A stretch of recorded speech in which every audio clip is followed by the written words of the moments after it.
délégation de la gouverneure de la province de Adjerlamis, Amina Koudjana, accompagnée d'une équipe du comité de riposte sanitaire de la dite province, a rencontré successivement les différents responsables de la ville de Massaguet, les associations de la société civile et les syndicats des transporteurs de cette ville Carrefour. Ce sont des rencontres de prise de contact entre la nouvelle gouverneure et les responsables du département de Aras-Abia, mais aussi et surtout de mise au point sur le retour de la maladie à coronavirus qui a obligé le gouvernement à isoler N'Djamena des autres provinces. La gouverneure de la province de Adjerlamis, Amina Koudjana, a rappelé aux uns et aux autres que cette deuxième vague de coronavirus est la plus dangereuse. Cette deuxième vague est très virulente. La contamination est très rapide.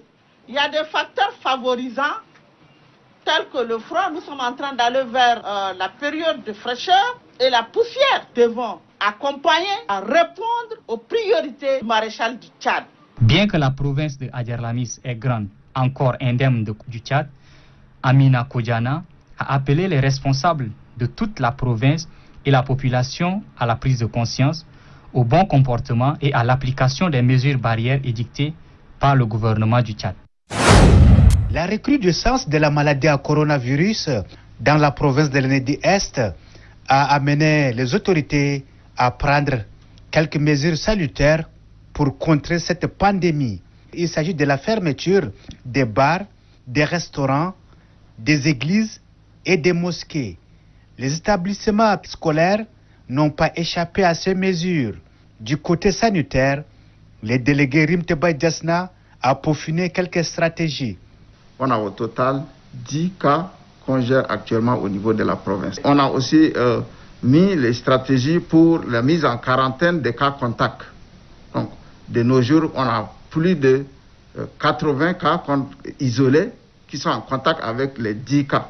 Il y a équipe d'investigation, il y a équipe aussi des laboratoires qui sont là, qui nous aident.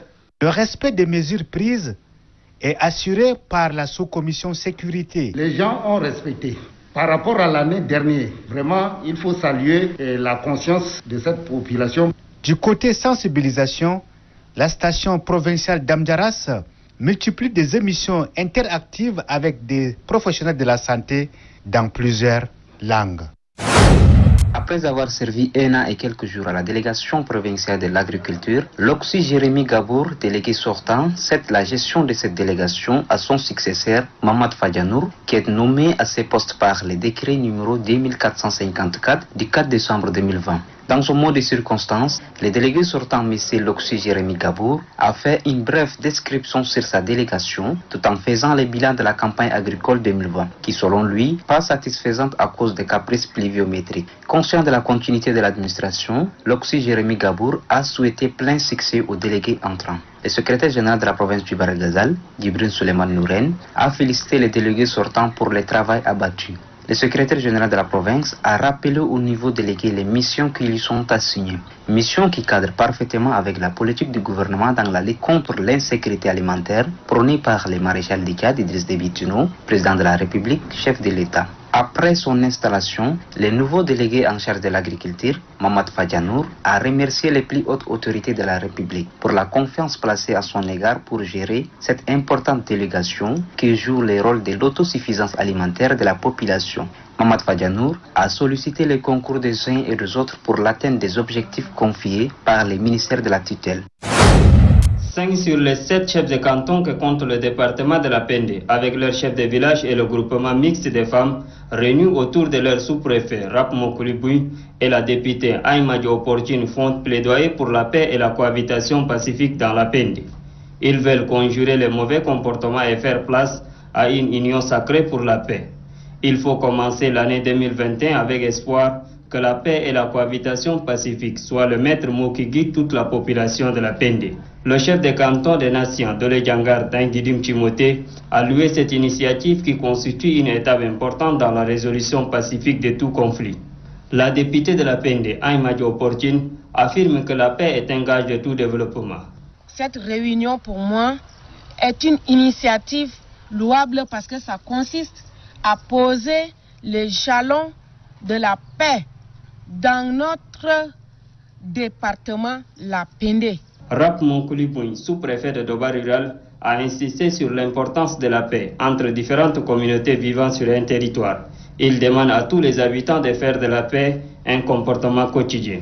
Les participants à cette session de sensibilisation ont promis vulgariser ce message.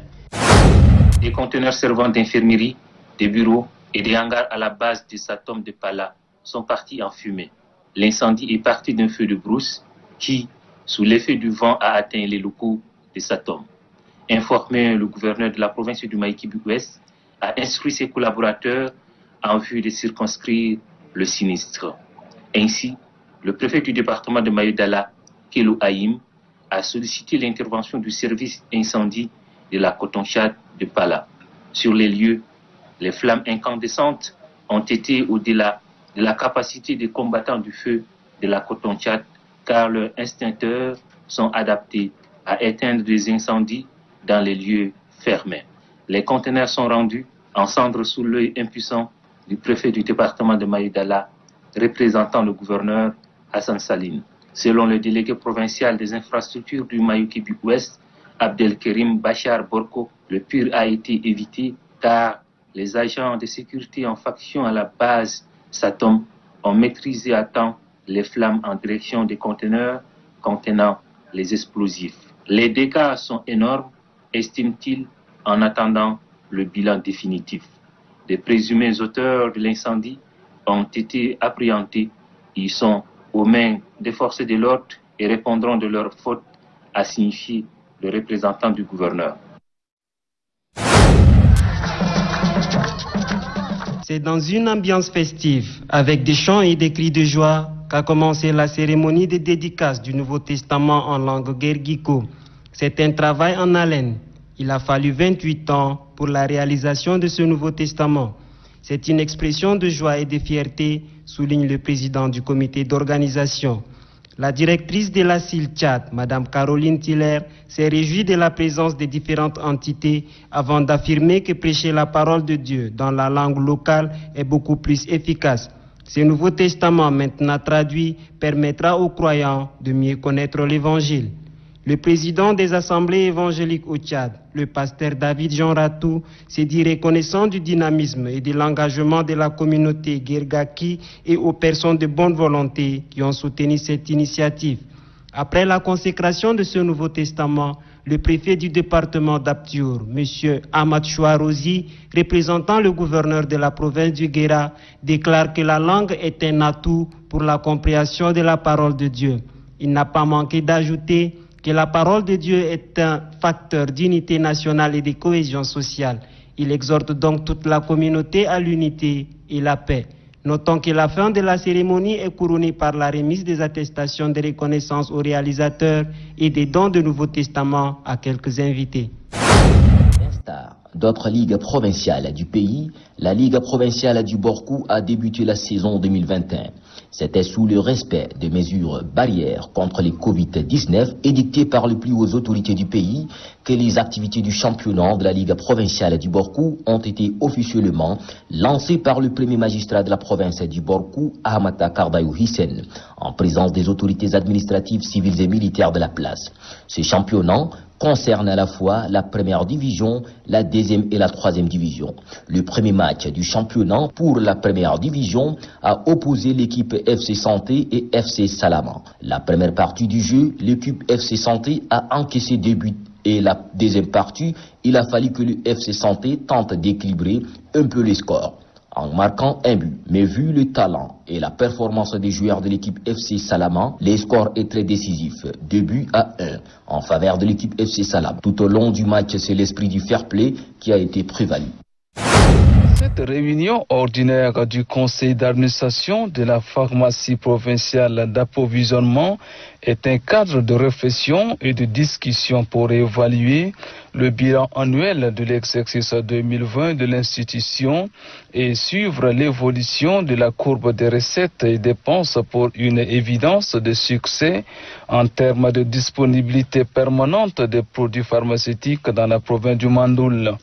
L'intervention du délégué sanitaire de la province du Mandoul, Mahamat Saleh Oumar, suivie d'une projection sur PowerPoint du bilan, et perspectives 2021 par le chef comptable de la pharmacie provinciale d'approvisionnement, Dingam Dode Isidore, laquelle présentation a suscité des débats assez sereinement poussés. Des propositions concrètes sont faites pour une gestion plus meilleure avec obligation de résultats.